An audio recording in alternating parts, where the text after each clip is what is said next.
Welcome to Into Theology, where we always meet exactly when we intend to, and Yep. we're basically like Gandalf the Wizard. We always arrive when we want to.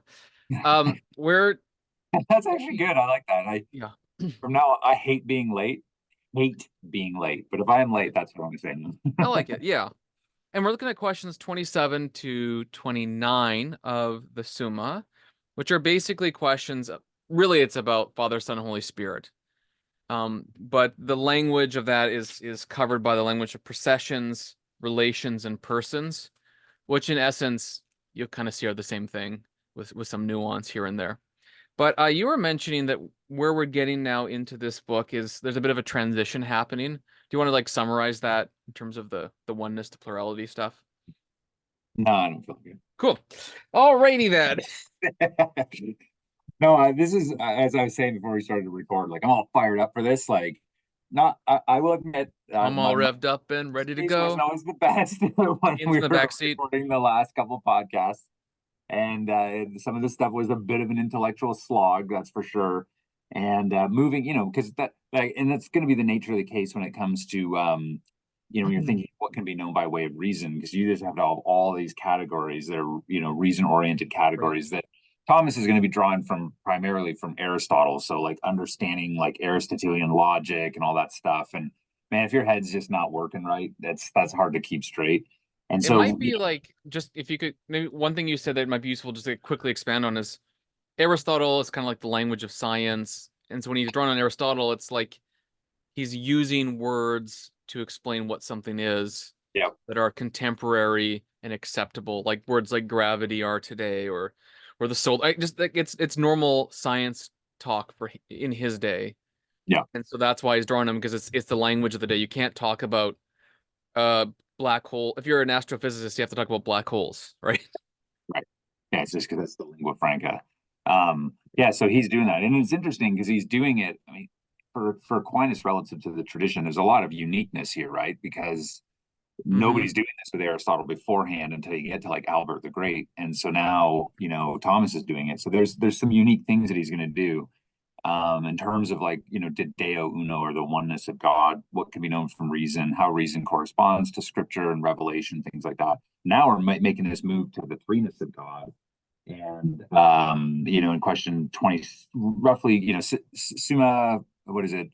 First part, questions 27 to 43 is Right. what we're going to deal with the person of the Trinity, the persons of the Trinity, and those sorts of things. Then it moves into creation afterwards, and You also, so sorry, go ahead. I thought you No, were. You also mentioned, I think, something insightful about how Aquinas has to transition from philosophical categories to yeah, biblical language now. yeah, that's where I was going. So like, yeah, he's moving that. So you can kind of see, although even in these three questions that we looked at, he's still using all the Aristotelian like language of genera and species and things like that. But now you're seeing, especially like with his when he's doing his sed contras, that they tend to, I could be wrong, this is just how I'm discerning it, tending towards more like authorities that are more on the divine special revelation side. So like using scripture, you see more more Augustine, more Boethius here. And Because in a sense, Athanasius too, yeah, so or at yeah, least the Athanasian he Creed. pulls I the can't remember. creeds. Yeah, well, he has the creed of Athanasius, but he's also he's referencing some of the other creeds. And so what he's doing is he's like moving away from what can be known With by arms wide open. Creed. Creeds. Don't Sorry, even, don't sorry. even undo your shirt and have long Yeah. wavy hair. You know who I used to think really, really looked like the singer of Creed? Who's that? Clint. Clint? Oh, dude, I could totally see it. But Like, but back in the day, like not per yeah. se now. Back in the day, they're like the same person. But you know who else reminds me? Clint reminds me of is Huh. Ken Casey, the bass player from Dropkick Murphys. Oh, I Like, have to Google. I have to Google this. go and look at that guy, Yeah. man. Totally Clint. So like all the way through. Like I've always, as long as I've known Clint, I've always thought, oh man, he reminds me of the guy from the Dropkick Murphys. What a random aside. Sorry, that Thank was you. really I important. appreciate your ADHD there No, first. yeah, you're welcome. Yep. Anyway, so what I was saying is that now because we're looking, reason can only tell us so much. Natural knowledge can only tell us so much about God. We can know things about his existence and some of his attributes and things like that from nature.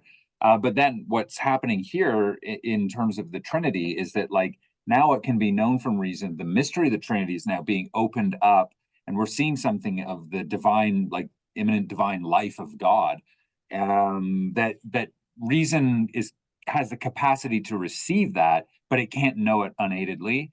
And Right. so now we're getting more of the special revelation. We're getting these authorities that are more grounded theologically than they are philosophically, Can I and restate what you said with different words in case someone hears it and needs to hear it in a different way? like different words in English, you mean? No, it'll be in Latin. Okay. I was hoping for some Mandarin here. You said it really well. I just sometimes if you hear it two different ways, it's like it can be really helpful because you said there are some things that go beyond human reason, namely the things that the Bible reveals about the Trinity, but it's not opposed to human reason, meaning when you hear it, you can understand it. So in what is it, Contra Gentes, Aquinas will really clearly explain, while things like Trinity are, not against human reason, and they're very reasonable, you're not Yep. going to know them apart from revelation. But once you do, it's not like it's in contradiction to the world. It's not like grace and nature are at some sort of Yeah. battle. So you said it It really makes well. it I just think that more sometimes it's it helpful to hear makes it. it more reasonable, right? Like I don't know about Exactly. you, but it's like the effect that these things have on me, reading Thomas and the tradition like this, is that it's like, oh, it's actually made my current understanding of reality richer, deeper. It gives a certain like a kind of a, if you could put it this way, like a concrete mystery to it. Right. Not like a weird mystery you can never know, and you're just like, standing in front of, but like a literal, like concrete mystery that actually draws you in because you want to find out more. And so, like the whole idea of like grace perfecting nature just really like comes to roost here, I It's think. kind of So like when people are really into, like, say, Lord of the Rings and have the insider language, they know the history, all the yeah, Tolkien stuff, and you're kind of an outsider and you're like, what's a ring of power? And you don't feel like you're connected. But the same thing's true about reality. Most of us are outsiders to the real world, and you yeah, don't feel like you don't feel like you get it. Like everyone's like, I'm 18, what am I gonna do with my life? Everything's mysterious, I don't understand, everything's new. But when you reflect on God's creation and use the gifts that He's given, especially through someone who is like Thomas Aquinas, a gift to the church, you can know reality better and become an insider to the real yeah, world. yeah, And I just think, like, sometimes people ask you, like, why is this practical or what's the point of all this? And that's the question of the 20th century, right? Like, what does it do? But at one level, what this does to bounce off of your point is it just helps me to know that I'm a part of the real world yep, and how I fit into the real world and what its meaning is and what my life's meaning is, because I don't find myself or create my own meaning. I discover it by letting the natural world be what it is, and then I conform to it in the way that I can as an image bearer of God. Now, when I say conform, I don't mean to say you can't have any kind of like you don't transform the world as well, but there's a sense in which I just find the world as it is, right. Well, as it's God all. defined it. But even that, right, like can be explained along these sort of same categories where like we're always in pursuit of our own perfections, right? Like Right. we want to become perfected as a human.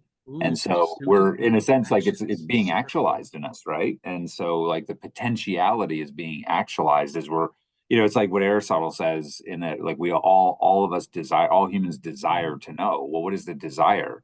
Desire is that's part of your will towards Right. that which you know to be good. So it's like it's always this movement in terms of improvement, and so And I I think all that makes sense. Is we're it's almost like stages, right? Like I feel like when I'm teaching a class in philosophical theology right now that I've been totally freaked out about, like for like the last year and a half, as right. long as I've had to teach it. And so I've been doing all this reading, totally freaked out about it. But one of the things that as I was thinking about this class, and especially at the end of last semester, was like, I can't wait to find out what I'm going to learn. There's Right. all this stuff I'm just going to learn over the spring. I know it. And it's like, it's happening. And it's like, you feel like you're moving, like there's this real progress. And you can actually Right. kind of like trace, like, oh, like this time last year, I knew these categories. I didn't really understand their significance or how they worked. Now it's like, bing, they just Like click I and you're think like, an athlete knows they can track their body's yeah, progress and how much stronger, faster you're getting. But we say, oh, if you're gonna do physical exercise, that's so you get stronger, healthier. But we don't have that category for spirit or soul, or, yeah, or we don't usually do, I should say. but we And should. well, I think the so that is like so that you live. Can Yeah. I read to you a paragraph from Adonis Vidu's recent article in Credo Mag? I'll put it Oh on yeah, the I screen. literally read that this morning, man. That was such a helpful That was such a helpful article, honestly. And there was a bunch of stuff I just didn't know about his background, so that was really cool. But like, I liked so much of what he was saying. It was like I was just Right, completely resonating. I have a obviously very different trajectory than him, right, is how he's got to this point. But it's kind of like this sorry, before you read, it's like it's happening with like a in a bunch of different circles with different right. people, where we're all like kind of coming from these various backgrounds and angles. We're all like kind of coming to the same place, and it's really neat. That's because goodness attracts because it's beautiful, and Mhm. it's so And it's true. and it's true. And It's it's the same. one. It's all the same thing. I mean, I think Yeah. of Dave, the most active man in the world, that says there's one thing that I long after, and that's to gaze at the beauty of the Lord in His temple. I think of Amen. Ecclesiastes 3:11, where Solomon says, "God made everything to be beautiful in its own time." Mm. I think of the woman who anoints Jesus's head in Mark 14, right before he is betrayed and goes to the cross. And the one thing that he commends her is on this question, on this, you have done a beautiful thing, Kelos, to me. Mm. I think of Jesus in John 12, who is beautiful, and at the cross is most beautiful, although physically he's grotesque because he's bloodied and bruised. Just like, Spiritually, it's the just glory of like, the Lord revealed in him. Exactly, yes. Sorry, Presbyterians. Uh, sorry. um, and but at that moment, he says, when I'm lifted up, I will draw all people to myself. And that's because goodness is attractive, and Yeah. therefore it's beautiful. Beauty is attraction, ugliness is repulsion. It's not all physicality. Recently in Canada, there's a Simon's ad that said all is beautiful for a woman who is about to committed maid.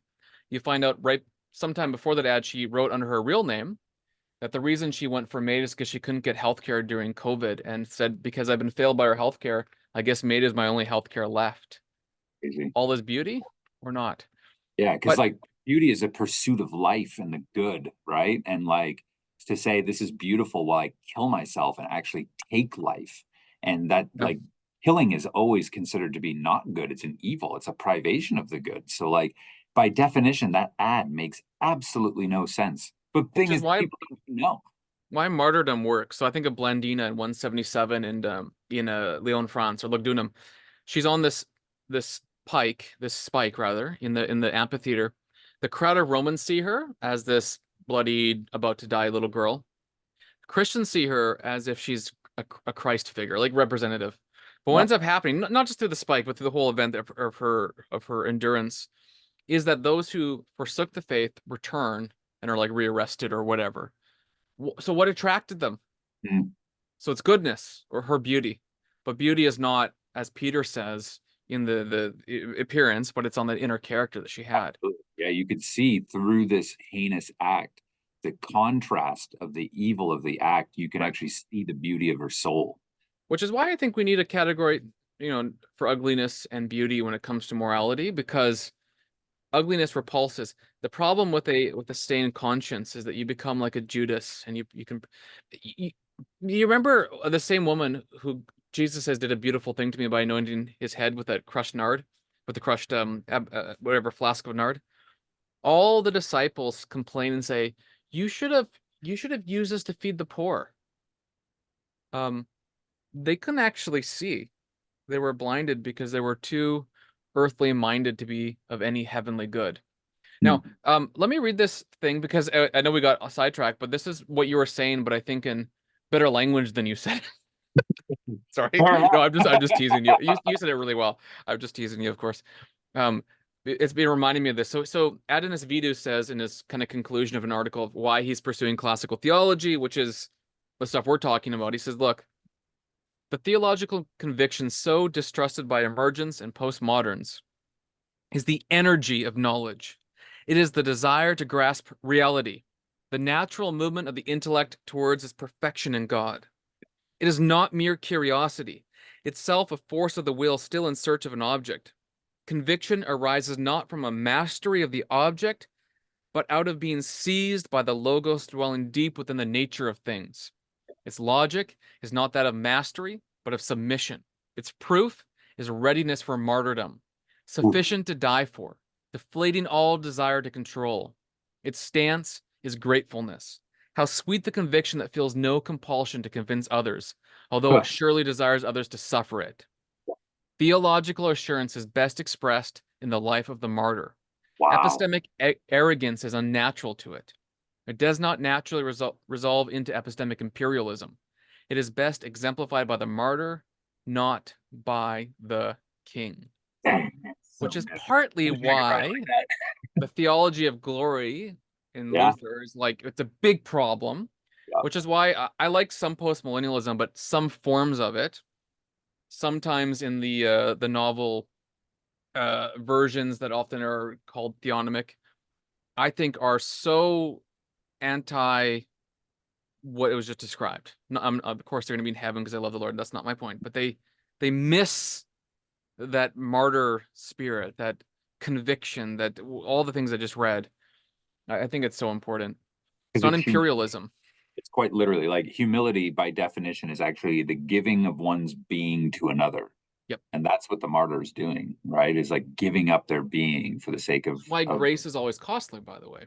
yeah. Grace costs something. It can cost you time, it can cost you your life, etc. The cross, obviously, the whole life, but it always costs you something. Mm. It's always costly to the giver, which is interesting. I mean, I think this is pretty interesting too with the gift of existence in God. There is I mean, this is not original to me at all, but essentially the mode that existence is in the world is the love of God.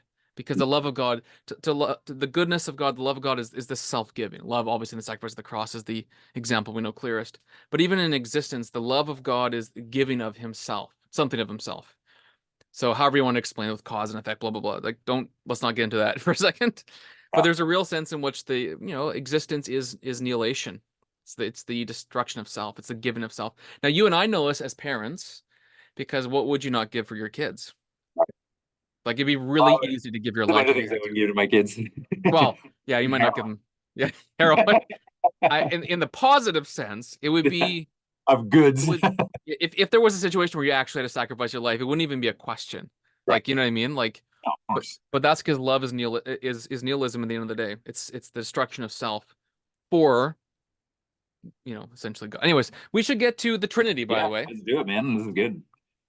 We got on like four But I think separate what's trails. happened though, I mean, we were talking about like what we're, before we recorded, and I think it kind of primed the pump a little bit. I think we're all Right. here. So and it's been funny too because I've been taking my students in this philosophical theology class through Thomas's on being in essence, which is it's small, but man, is it Really tough. easy read. Yeah, but it's been cool because it's like it's really like having to slow down. Like I've now read it in like three different translations over the last like 3 4 months, reading commentaries on all this stuff. But like, man, when you actually have to sit down and now try to explain it to people that don't have a clue, like because they're just not been reading this stuff. It's like, whoo, it's hard. But man, like it really forces you to think, and it actually in so doing actually changes the way you think. And I've found that now, like when I'm even reading this, just having read on being in essence, it's like not because of the categories or anything, it's just the way he's thinking. It's just helping me think better. It's naming the reality God made truly. Yep. I have a question for you. Are there processions in God? So you're jumping right in. All right. So Whether there is procession in God, I'm curious. yeah. I I have an Well, objection I have three objections though before I let you answer. he just came up with those two Sounds off like the this is an outward movement to God, but God doesn't change. And also if God begets something else, isn't it like a different thing? I mean, because I don't really remember that God's just simple. thinking of And this in the middle of the night.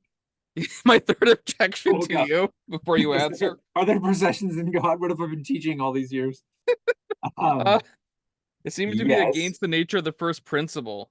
Um, So, anyways, is there anything that you could answer to that? Any Well, kind I did come up. I knew you were going to ask these. I just had of this weird spidey sense in the middle of the night right? when I was like, I think Wyatt must be thinking about this. There must be an Were answer. you reading And John so, 8:42 anyway, for example?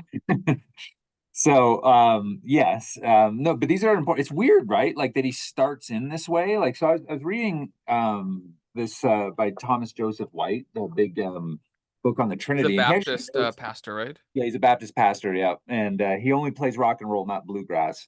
Hmm. Um, it's interesting when he talks about this and how he kind of relates the order of how he treats the oneness of God to the order with how he treats the threeness of God.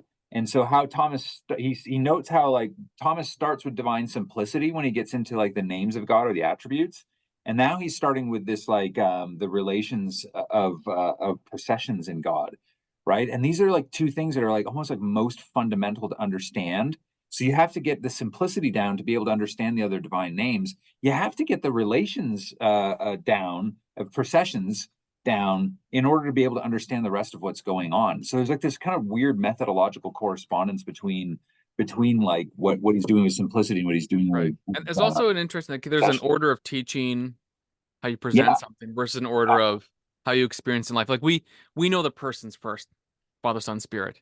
And then you ask, oh, what about their names? Like, well, the Father's related to the Son just because the name Father means they're related to a son, right? Like, yeah. and the Son's related to, like, it's pretty straightforward.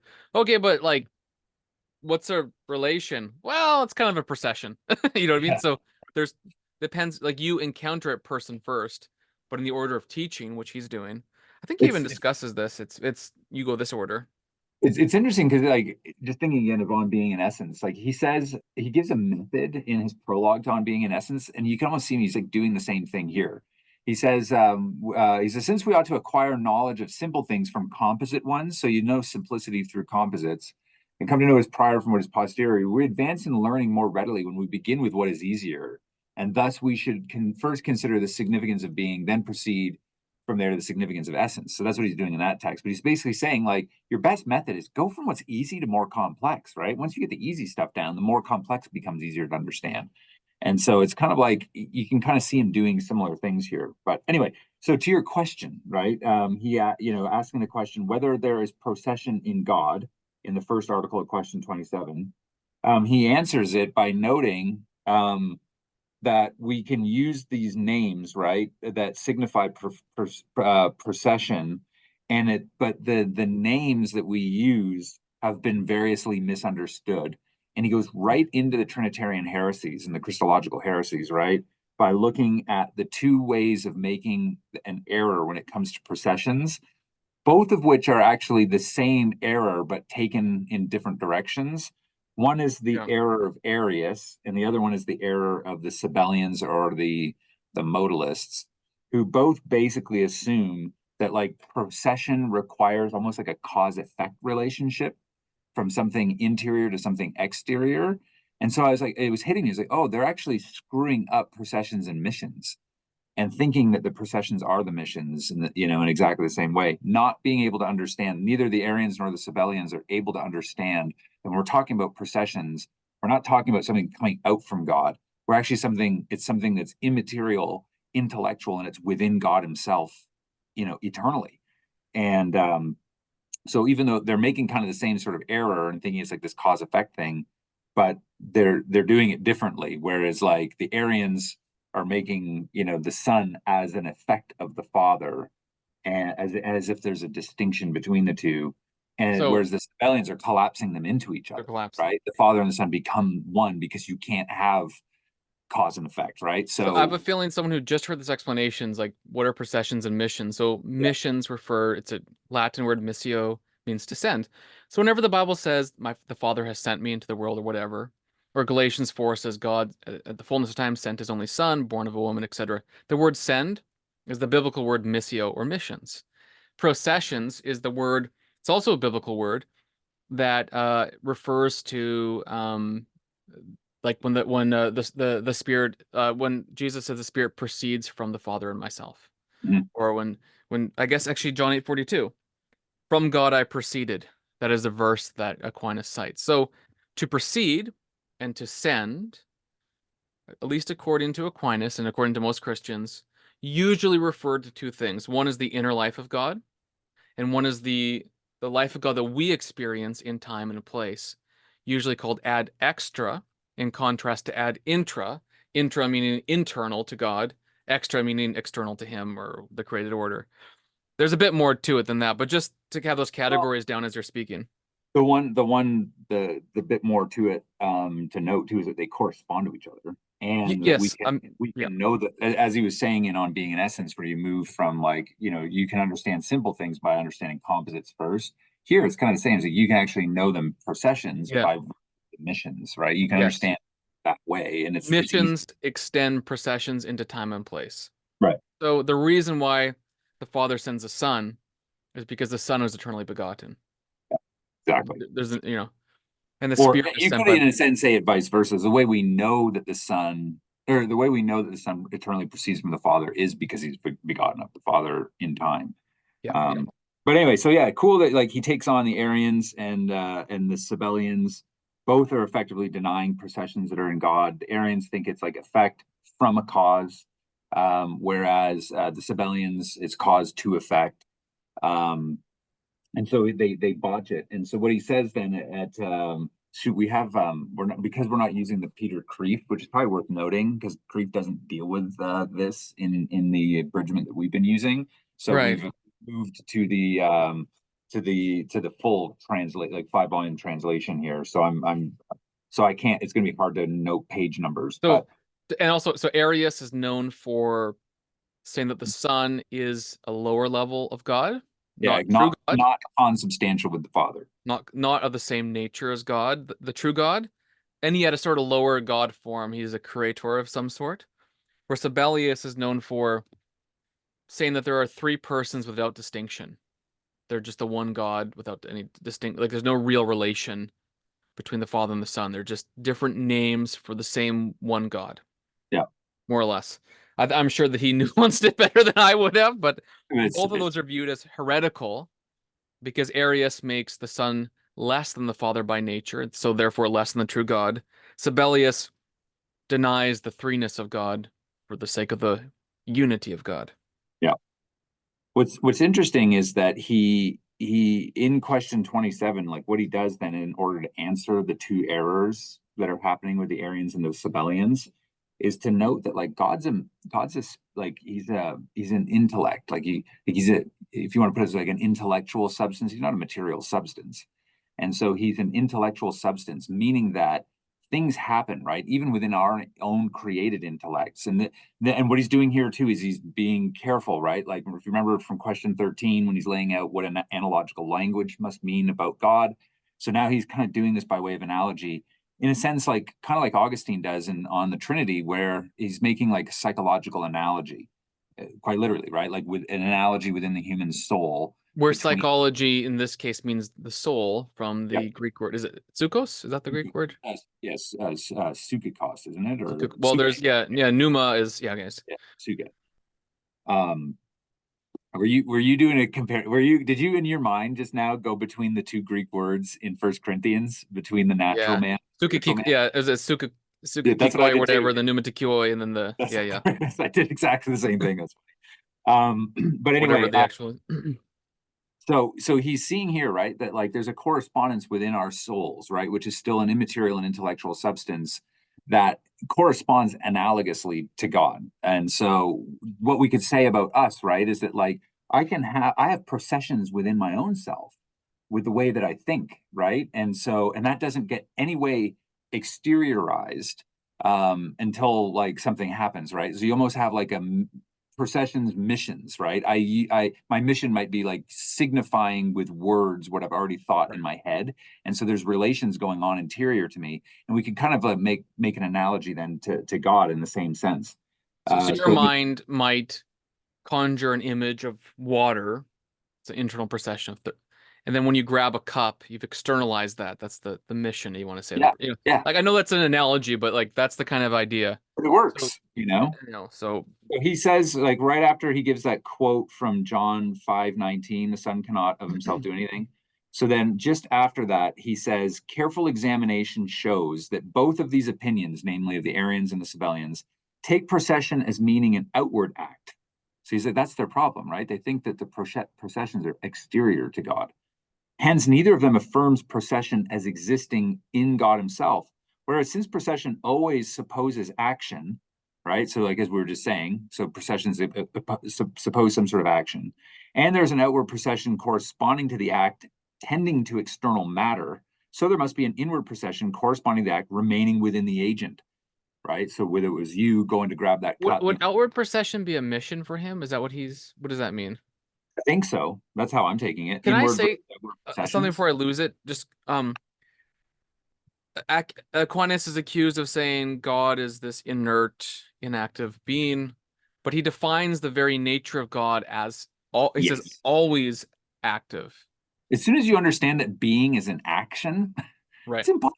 Like he's But it's an not. intellectual action, and we're not used to that because we don't think of Yeah. soulish stuff.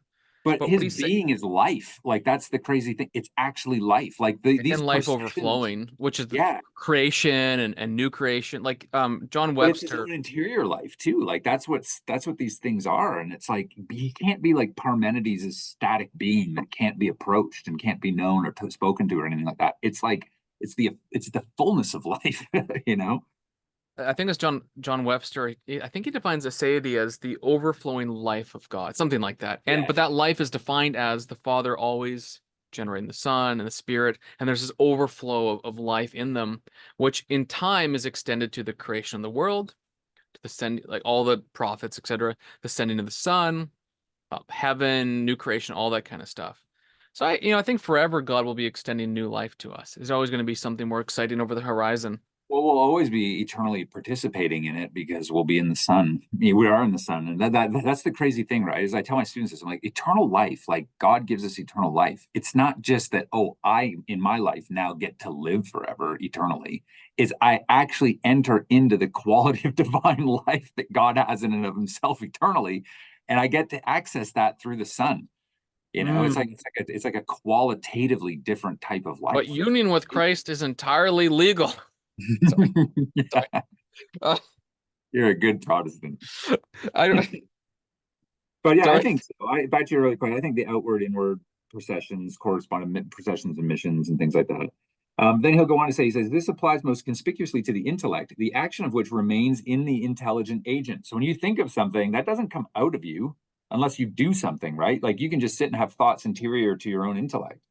And so Right. that's a procession in us, right? He says, for whenever we understand by the very fact of understanding, there proceeds something within us, which is a conception, right? So conception here, which again, this is kind of blowing my mind as I'm thinking of the word conception. We conceive of things in our minds, right? Which is the word to Concept. give birth if But you it's think also the word to give birth. or sorry, I get to get pregnant, right? Not give birth. Well, to conceive of something, yeah, you're right. Yeah. But But same still, idea. like bringing forth life, like it was like, wow, like So just now I interesting. can finally tell my wife I know how she feels. I'm always conceiving and then birthing thoughts as I speak them. And so there's now we're on equal playing field. Thank you Could for you this video conversation. yourself telling her that, and we'll just see how that. But I know anyway, so exactly how you feel. I'm always thinking about cool stuff. it's just like giving birth. It's just like So he says, whenever we understand, by the very act of understanding, there proceeds something within us, which is a conception of the object understood, a conception issuing from our intellectual power and proceeding from our knowledge of that object. This concept, and this was great. I actually like italicized it, or put a little asterisk beside it. This conception is signified by the spoken word. And this is where he's going with it, man. Like spoken word. I wonder how that'll relate in the persons of the Trinity. you know, who he says it is knows? called, listen to this, the word of the heart signified by the word of the voice, coming from like the very heart, right? As God is about, okay, let's keep moving here. So talking about bodies. Oh, he's at well, I was going to say at the bottom of the page here, but I don't know what page number are you on right now? 154. Shoot, yeah, so mine's different. But Um, right above that summary paragraph that maybe we can skip is just saying like God doesn't have flesh and blood, so he's not like a cow when he right. begets the word. Yep. Yeah, so not bodily, he's not got a material body or anything like that. And so he says, then it is to be understood, procession is to be understood by way of intelligible emanation, which is Yeah. really cool, right? From not, and I can't imagine this is emanation in the Neoplatonic sense. It's interior to God. So intelligible emanation of the intelligible word, which proceeds from the speaker yet remains in him, right? So we even have this intelligible emanation within us. In that sense, Right. the Catholic faith understands procession as existing in God. So this is Well, why God actually has processions within him. I know it's obvious from English. I was looking at the Latin, it's the same thing, but it's intelligible word. It's like the emanation. It's the I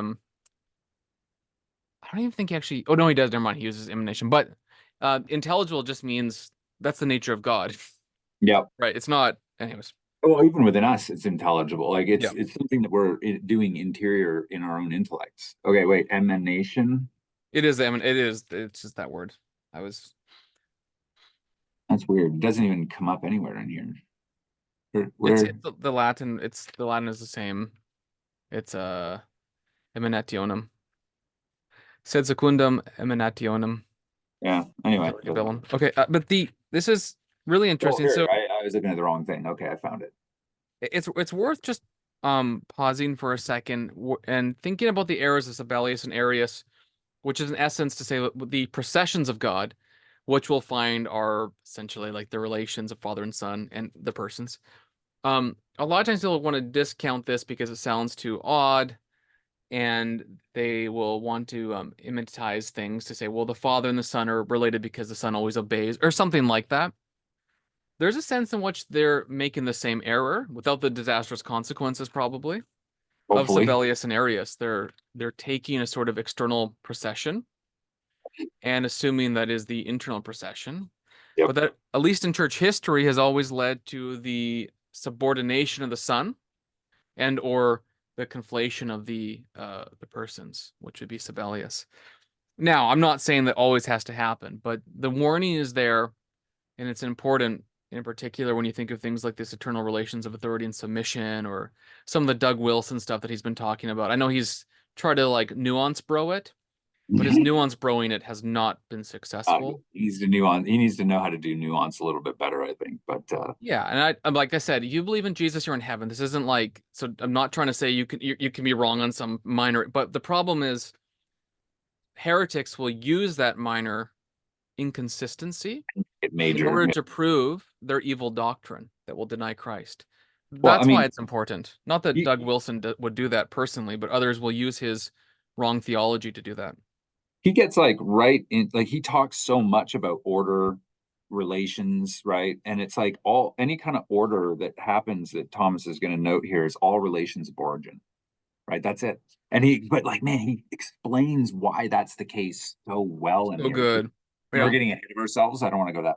I don't want to jump to that yet. But like, man, like it was just like, of course, like this stupid like Well, he says like subordination all stuff. processions. He has some phrase. All processions are relate. No, maybe it's all relations are relations of origin. He has something like that. It's a really clear. We'll probably. I don't think we'll get to that today, but we'll get to it at one point. We've been going for a Let's while. go to let's go We're to not even Article going to 2. We could say talk about more, but question 27 yet. let's do Article 2 of Okay, Q27. let's just do. Why don't we just do? Yeah, let's just do Q27 and just leave it at that. We probably will, yeah. But I think we can, in a sense, what we could do, we can group them like this in the future, and then we'll just talk about what's Bits and interesting in those bobs. groups, and then we Yeah. might say, oh, we do a second one because it's in my mind, this is the mystery of Christianity. So I kind of feel like we're really go slow. Like I don't mind We're in, doing this over 2 weeks or three we're in the weeks. thick of it here for Yeah. sure. And in my the trouble for me is because you and I know the stuff. It's in we like to start in processions, but I kind of almost feel like for people who are unfamiliar, they want to start in persons, the names Father, Son, Spirit. So I think we'll have to like just remember that as we're talking to like clarify over and over. But Yeah. we'll get there. And you can see like the way his methodological like ordering Right. of this whole discussion is It's like it definitely makes logical. It's just not yeah. always But it's like it's so important to get the processions and relations down before you define what a right. person is. Because once you understand that, you're not going to get screwed up with like thinking that a person is like the same as a human being, right? Like a Right. person in the sense that I'm a person. And so like you can see that like, okay, getting relations and processions down is so important before you get to these other It discussions. really is. I have a second question for you. Are there any processions in God that can be called generation? The reason Yeah. I ask, I have a few objections. Generation involves change from non-being to being, but the Son is eternal, so that doesn't make sense. And a procession exists in God according to an intelligible mode, but a procession is not called generation in us, so we don't generate thoughts per se.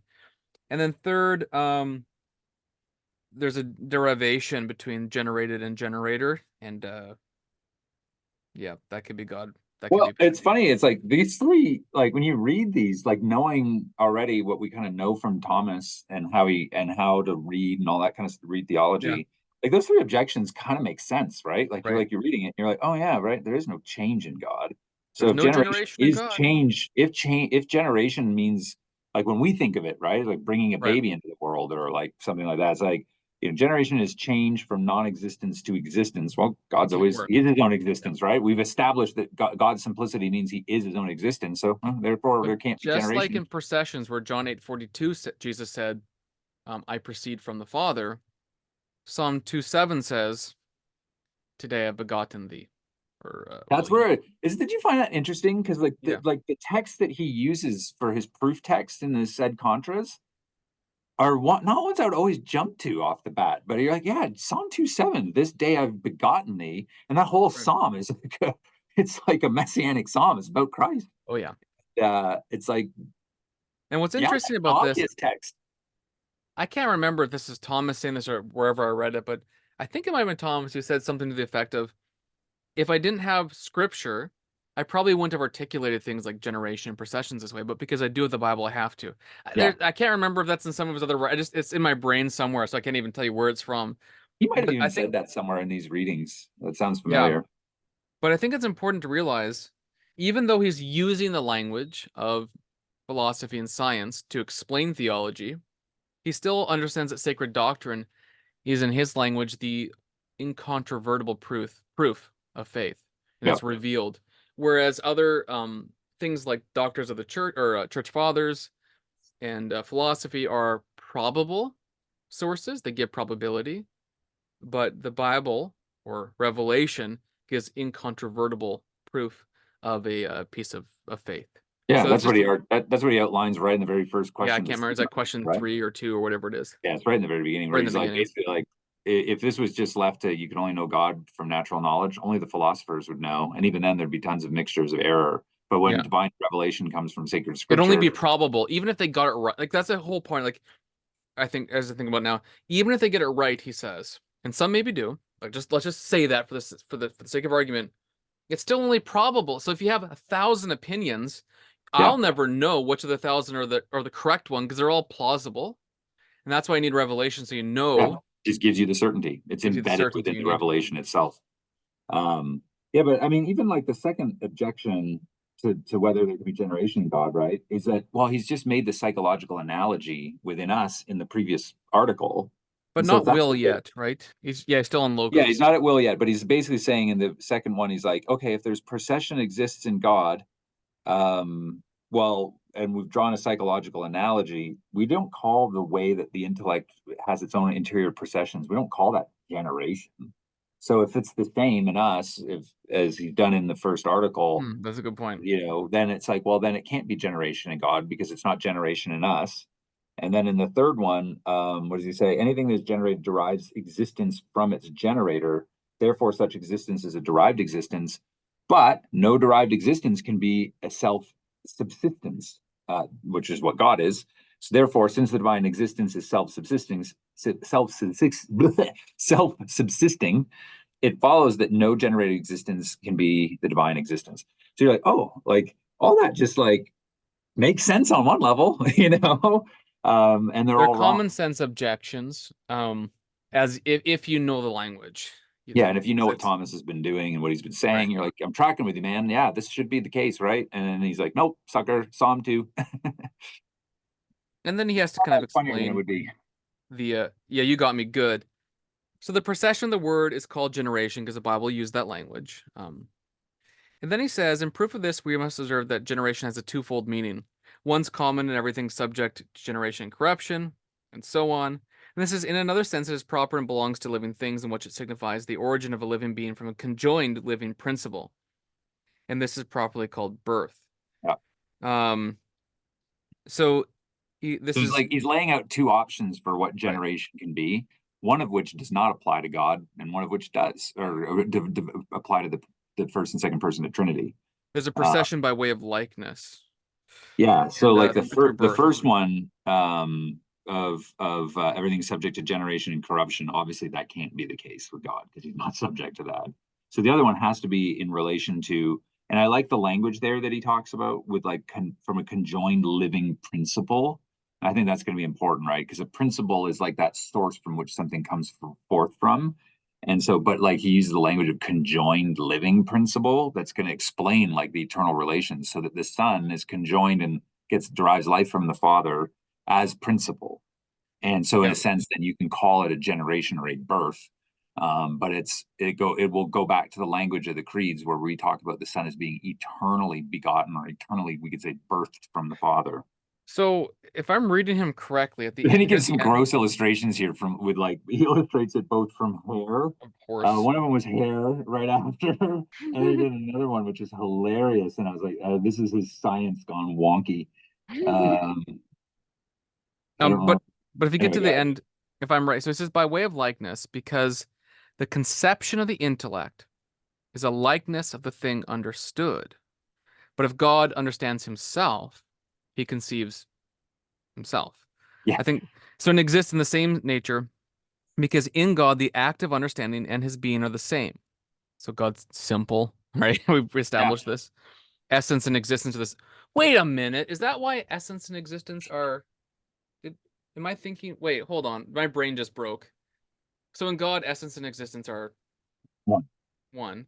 But if he be simple. conceives of himself, which is the word, Yeah, it's right. Because what do you necessarily use? What do you existing. use when you're thinking? Right, is you're using your reason, which is So does his logos. word necessarily exist because of that union of essence and X is existence? Is that part of what's happening? I never have thought about that before. Is that true? Did I make Wait, that say that up? again. Say it again. Say it Is again. the reason why the word necessarily exists in God is because there's no distinction between essence and existence. So if God conceives of the word, it must exist in himself. Is that part of what he's saying? I don't know if I that I think just it I don't popped know into that's what my he's mind. saying here. I don't know if that's what Okay, he's saying. never mind then. And Um, then he goes on to say, and exists in the same nature because in God the act of understanding and his being are the same, yeah. shown above. Yeah, Hence so the he is. Yeah, so his active understanding. It's not like his right, active understanding is different than something in him, because that would imply parts. So yeah, his right. active understanding is just his own essence. So Um, if his being if he conceives of his word, anyways, I try to understand his the yeah, yeah, word picture. I mean, I get what he's saying at a blunt level, but I'm wondering if there's a bit more to it because he's always drawing back to his earlier positions. yeah. Well, what he's doing here is he's showing, like, of these two ways of understanding what generation can be, it's not going to be the first. It's going to be the second way that's going to apply to the Son, the one that we refer to as birth. He's going to give this gross illustration of a hair, because a hair comes forth from us, but not in terms of like by way of similitude, is what he's saying. So, like, if you look at like a horse begetting a foal, then there's an order of similitude there. So it makes sense. Right. So when we think of But he's like just established this, the it's an Son intel proceeding from the Father, it's a procession, but it's a procession of similitude, much in the same way that like birth would be or generation would be. And which so is that partly that also why is. when people talk about the image of God and they're really pressing for a one-to-one physical parallel between God and us, like the body, can be really careful because the Father did not sire a son Mhm. bodily and then Right. birth the son bodily like a horse. But he's going to note this similitude, like the But there's a similitude of a hair similitude, to yes. maintain its order, right? So, like, a horse can't give birth to a fish; a horse gives birth to another horse. And a horse Likewise, is and a the eternal horse, generation of the Son is also a unless of similitude, course meaning that he's got the same deity, the right? The horse is the same wonderful order. Mr. Ed. Sorry. Stop. I have really good background comments. Just if anyone's listening to this episode, just uh, Creed, just horse is adding horse so unless of horse. much to I the add quality of this podcast. ADHD to this to It's okay. this. It's normally me that's doing it, so I feel totally great. But I like what he Um says. If there is a being, it's funny here. He's like, if there is a being whose life does not proceed from potentiality to act, it's like, who could that being be? Right? I He said it's wonder. obviously God. Procession, if found in such a being, excludes entirely the first kind of generation that he noted at the beginning. Whereas it must have that kind of generation which belongs to living things, right? So the earlier type of generation would be something that's immaterial. So, like, you could note, like, you know, fire can undergo a change as potential, or wood can undergo change into fire because it's got Right. that potentiality, but it's non-living. So he says, so in this manner, the procession of the word is generation, for he proceeds by way of intelligible action. And I love this, which is a vital operation from a conjoined principle. So by way of similitude, inasmuch as the concept of the intellect is a likeness of the object conceived and exists in the same nature, because in God the act of understanding and his existence are the same. So hence the procession of the word in God is called generation, and the word himself proceeding is called the Son. I mean, it's so cool, right? Like he's just totally laid this out in such a way where you read it, you're like, oh, yeah, that makes sense. Um, Then he and gives the example from scripture on wisdom, citing Proverbs 8:24. Yeah. But what he's going to do here is that he's locating it all intellectually, right? Like he hasn't brought up the will yet at all. So everything No, is he all will soon, intellect. right? In the next He few. will when he moves to the person of the Trinity. Or sorry, when he moves to the person of the Spirit. When he talks The about the person person of of the the Son. Trinity. Yeah, sorry. Right. He's actually like, yeah, you can't do that. But no, what he's doing here In is my he's heretic staying stick. entirely at the level of of the intellect, right? And because that's going to correspond to the person of the Son, Right. who is, and so he's like looking at the way that like you can speak of like this procession as a generation which relates to birth, which then will relate us right to the Son. And then he's going to say when he gets to the Spirit, he's like, does this same principle apply with the Spirit? Can you call the procession of the Spirit generation? And he's going to say, no, you cannot, because that doesn't relate to intellect. It's going to relate to will, and will relates to love, which will then bring us to the person of the Spirit. Yeah, And it's you're like, worth oh, reflecting that this is so cool. he's looking at how the Bible reveals the Son and the Spirit, and realize that the Son is revealed as the Word, as wisdom, all that kind of stuff. That is more of an more relates to our thinking stuff, like a word is an internal word or external word. Where the Spirit is often associated with the love of God shed abroad in our hearts, sealing us, all these activities. And that makes more sense with our choosing faculty, the will. So he's trying to show how the Bible uses human categories of mind and will, or intellect and will, to reveal the Son and the Spirit. And then he's reflecting backwards onto how this actually fits together. And that's kind of what processions are, if you think of it that way. Yeah. Whereas yeah, so he gets to it in question 27, article 4. So that's got to be Right. right. What did we just do? Article We did 3? two. We're Two. going real All right, fast. let's do 3. Let's do 3 and 4 real quick. Although it's Okay. hard to do them quick. Um so okay, Could there the be an third one, infinity of let's do the third processions? one. The third one's quick. Like he's basically saying, okay, we've established that there can be a procession in God, Father to Son, in that intelligible, intellectual kind of way, right? So then the question is, well, can there be another procession, Or right? Not many? just Father and Son, or many, right? Or like only two or too many. You know what I just Um, noticed? no, Again, John 15:26, 14, 16. He has to four processions, he has to quote Bible verses because it's according to his principle that the Bible or Revelation alone reveals the Trinity, yeah, basically. I think he does. I mean, he does it because it's true, but he does it. which That's is why he almost says like it saying the earlier. same thing, Yeah, right? He says it because it's true. He says it because it's scriptural. right. What's the difference? you know, So there are two um, processions and God he answers. so we know there's two, right? And so we're and then, but so and why this is where the psychological analogy is going to help, right? Because we aren't, God isn't, and human souls aren't merely intellect, or even angels aren't merely intellect, right? In like Right. we're intellectual, in meaning that we're spiritual, but we have two powers, intellect and will. And so just so he's like, I've established from intellect in God Yeah. that there is a procession, right, which was called the Logos, which is the Son. And then because there's will in God, Right. therefore there's a corresponding procession, which will then lead immediately into the person of the Spirit. I love reply to objection one because it seems like it's like some like freshman asks a question and then his answer is there is no need to go on into infinity in the divine processions, for the procession which is accomplished within the agent in an intellectual nature terminates in the procession of the will. Period. Yeah. It's Well, like what he's arguing, because the objection one is it basically a call, is basically an accusation of an infinite regress, right right? So he of says, processions. There could be many God persons of right. God. Yeah. So is it for whatever reason we admit, and this is the objection, whatever reason we admit another procession, we should be led to yet admit yet another, and so on to an infinitude. So he's like, if we go beyond just these two, then what's going to stop us from going on into infinity? And he's like, listen, boys, don't worry. There is no infinite regress. Why? Because the first procession, the procession of the Son, terminates in the intellect. The second procession is the procession of the Spirit that terminates at the will, and that's all there is in God in terms of powers, right? Like not like there's anything distinguished substantially like that way, but like, so because God has intellect, there can be one procession. Because he has will, there could be a second one. Because he doesn't have anything beyond that, there can't be more processions. His second reply to objection 2 is like, again, economically brilliant, like economy of words. He says, all that exists in God is God, Yep. but the same does not apply to others. Therefore, the divine nature is communicated by every procession, which is not outward, like a mission or whatever. Yep. And this does not apply to other natures. So it's important to say that, if God creates us, we're not God qua God. Like we're not God himself. Right. Because anyways, it's just a fascinating answer to that. I love what he like. I actually wrote in the margin here, like the word beautiful, because it just when I was reading his I answer that, it was just so like it was just hitting me like really like, man, this is amazing.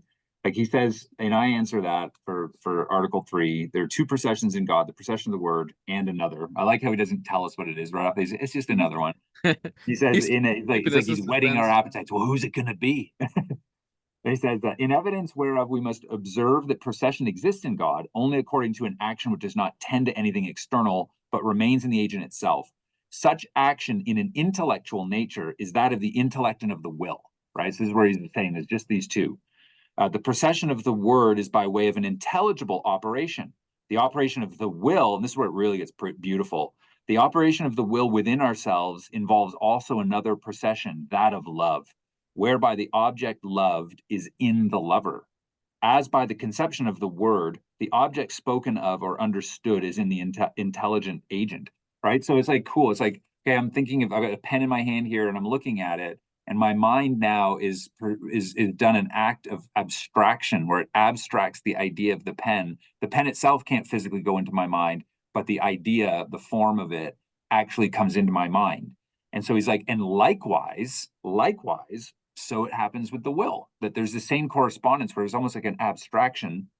And he says, where is it here? That of the so the operation of the will within in ourselves involves also another procession, that of love, whereby the object loved is in the lover, as by the conception of the word, the object spoken of or understood is in the intelligent agent. Hence, besides the procession of the word in God, there exists in him another procession, which is interior, it's immanent, right? Called Right. the procession of love. So just like interior in our thinking, the object is there, so too is the object of our what is loved interior to us. And you can see then that it's going to set up the distinctions between the persons where they're not looking outside of themselves, either to know something that comes in or to love something that comes in. It's all interior to the three persons of the Trinity. You're like, dang, dude, like this is just like this is I hate using this language. This is fire, man. Dude, So lame. radical. And Uh, then and he gives the distinction of order then too here, right? Where is it? In reply Three. to objection 3, what did objection 3 say again? If any other procession but an intelligible procession of the word existed in God, it could only be the procession of love, which is by operation of the will. But such a procession is identified with the intelligible procession of the intellect, inasmuch as the will in God is the same as his intellect. And then he's going to reply to that, and he's going to go into the order. And this is all you can see him just laying out this groundwork here. You don't catch it right off the bat. You see what he's doing. He's like, though will, this is reply to objection 3, though will and intellect are not diverse in God, so you can't separate them, right? Because he's simple. Simplicity. Nevertheless, the nature of will and intellect requires the processions belonging to each of them to exist in a certain order.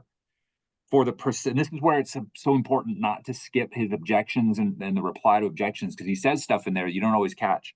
He says, for the procession of love occurs in due order as regards the procession of the word, since nothing can be loved by the will unless it is conceived in the intellect. So I never caught this before. This was blowing my mind. It was like, oh, so this is where the order of divine this is going to fly in the face of the whole um submission and authority ordering here, right? And it's also in my mind, and I want to talk to somebody about this who lives in this world, knows it better than I or you. Oh, you know better than me, but Oh, right, intellectualism is so important over voluntarism. Could you imagine if voluntarism was true? He couldn't make this appeal to these orders within God. Because what is he saying here? And this is the filioque. I right. was like, dang, man. Like, so basically the father, right? his generating of the Son, and then the Father and the Son are Or to aspirating. reverse the order, because the Bible reveals the Father sending the Son and the Spirit from both, there must needs be an intellectual order. Yeah. So like it's a different, So because the like intellect is primary over the will, right. not only primary over the will, it actually informs the will to help it know the good, to know what it then is supposed to pursue in terms of love. So if the will was primary to the intellect, either in God or in us, that would have to mean then the Spirit is primary and gives forth the Son. Like, I could be wrong here, but like that's what it seems like it's saying, right? So think of it again, right, in terms of the primacy of the intellect to the will, and how the intellect informs the will, so the will can then do what it's supposed to do. He says, so reply to objection 3, starting over again. He says, the will and intellect are not diverse, not separable, because he's simple. Nevertheless, the nature of will and intellect requires the processions belonging to exist in a certain order, right? For the procession of love occurs in due order as regards the procession of the word, since nothing can be loved by the will unless it is conceived in the intellect. I can't love my wife if I don't know her. So there exists a certain order of the word in the principle whence he proceeds. Although in God, the substance of the intellect and its concept are the same, because he's simple. So, although in God, the will and the intellect are the same, still, inasmuch as love requires by its very nature that it proceed only from a concept of the intellect, there is a distinction of order between the procession of love and the procession of the word in God. So, Right. he's just shown that the way the soul is ordered, the way God himself is ordered in terms of intellect and will, explains then if the logos or the word or the Mm-hmm. Son and the Spirit correspond to those, then they have to have that order. I'm like, oh, okay, that And this makes sense. distinction of order is going to show that there is also a real distinction between the Father, Son, and Spirit Yeah, in God, a real relation rather. Well, I guess both, but you know what I mean. A real yeah, relation is the language totally. he'll build up, rather than the Sabellian error, which in at one essence it is not just making processions external, but is sort of evacuating the ad intra relations of God of any will or intellectual analogy or Yeah, similitude to blows it the apart. things that God has created. It almost leads into pantheism. It seems like maybe I'm wrong here too. I need to think about this a little bit more, but it's like everything gets collapsed into each other. Pantheism, that's weird.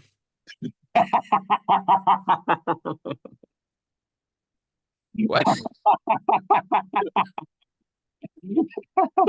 That's the biggest insider joke humanly possible. A freaking good one. I, for those listening, I may have just Oh, that was have a good. book beside me with a picture of an 18th century American theologian, the greatest American theologian, so called. That was I good. moved it across the screen. Okay. Um, Well, there's 5 articles to do. I thought there was four. I There's think we five. should. We've been going for like an hour and 40 minutes. I think we've gone for a long. Let's stop because But I we're about to love get to the this. spirit. Let's get into this. Let's do the spirit next time, and then I think the relations will be a bit faster. Yeah. And I doubt we'll get to Oh, persons but next dude, time. this stuff was so good. This is where he was like getting into like this is why you can't call the order the procession of the spirit generation. It has to be spiration. But anyway, we can do that next. That's all good. I just think if we start here, we're gonna rush. But I actually think I True. don't mind going slow on these articles a little bit. I mean, I want to go kind of fast, but they're like just awesome. Yeah, so good. Yeah. So okay, let's stop, and then whatever on Thursday we can do the procession of love, That which sounds good. we'll find is basically the Holy Spirit.